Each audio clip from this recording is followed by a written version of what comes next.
بسم اللہ الرحمن الرحیم۔ السلام علیکم ورحمۃ اللہ وبرکاتہ۔ امید کرتا ہوں سامعین کرام آپ خیر و عافیت سے ہوں گے اور ایمان کی تازگی سے منور بھی ہوں گے انشاءاللہ تعالی۔ حضور صلی اللہ علیہ وآلہ وسلم پر درود پڑھنے کا حکم کیوں دیا گیا؟ مفسر قرآن امام فخر الدین رازی رحمہ اللہ نے فرمایا، حضور صلی اللہ علیہ وآلہ وسلم پر درود پاک پڑھنے کا حکم اس لیے دیا گیا ہے تاکہ روح انسانی جو کہ جبلی طور پر ضعیف ہے، اللہ تعالیٰ کے انوار و تجلیات قبول کرنے کی استعداد حاصل کر لے۔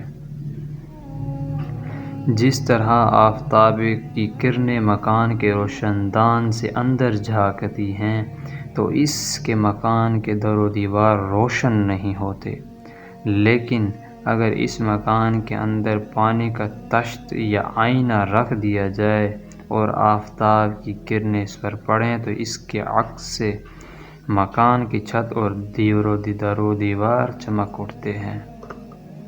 یوں ہی امت کی روحیں اپنی فطری کمزوری کی وجہ سے ظلمت و قدح میں پڑی ہوئی ہیں۔ وہ نبی اکرم صلی اللہ علیہ وآلہ وسلم کے روح انور سے جو کہ سورج سے بھی زیادہ روشن تر ہے، اس کی نورانی کرنوں سے روشنی حاصل کر کے اپنے باطن کو چمکا لیتی ہیں، اور یہ استفادہ صرف درود پاک پڑھنے سے ہی ہوتا ہے۔ اس لیے حضور صلی اللہ علیہ وآلہ وسلم نے فرمایا، ان اول الناس بیوم القیامت اکثرهم علی الصلوات، لوگوں میں سے سب سے زیادہ میرے قریب قیامت کے دن وہ ہوگا جو مجھ پر درود پاک پڑھے گا۔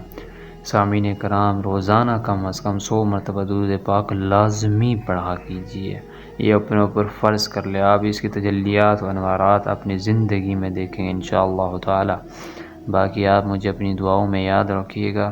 مجھے اجازت دیجیے، اللہ حافظ، جزاک اللہ خیرا۔